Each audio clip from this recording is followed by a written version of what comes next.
John Boyega, who we know as Finn from The Force Awakens, has a pretty rich career before he started being a star man, and that was as a model for stock photos. Let's take a look at these. He was in this fun meeting group. I love these. Like, so for context, this is stuff that companies buy when they're like, we're putting together a presentation about teamwork, and we need a former stormtrooper. This is almost certainly one of those like, our high school promises diversity and learning. Yeah.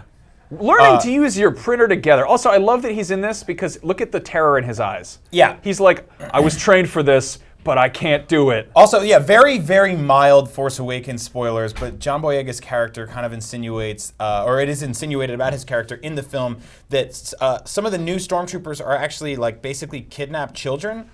So I like to think of these stock photos as sort of the stormtrooper like powwow training camps. Yeah. All these people went up to be different FNs. I was trained to do one thing. Look at this. They're like, so how do you feel you're qualified to murder? Yeah, sure. Do you think you're good at that? I hate the Jedi. Yeah, sure. The First Order. That sounds like a good time.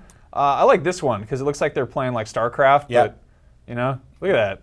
He's so earnest. This is them doing the TIE Fighter driver's test. Yeah, they're just playing X-Wing versus TIE Fighter on Windows 95. If you're passing up an Imperial Star Destroyer, which signal do you use? This one's just great. It's just because he's just out of focus. Yep. Like, Hey guys, if you look very closely, you see someone who has now made an obscene amount of money for doing something other than being in stock photos. Yeah, I wonder where the guy with the goatee went after this. Yeah, I think there's also stock photos of Amy Poehler floating around somewhere. Really? Yeah, I think she did some of those. I'd like to do some of those. I think we'd be good stock photo models. I always wanted to do the ones for video games where you're holding control upside down and you're like... That would be the best, yeah.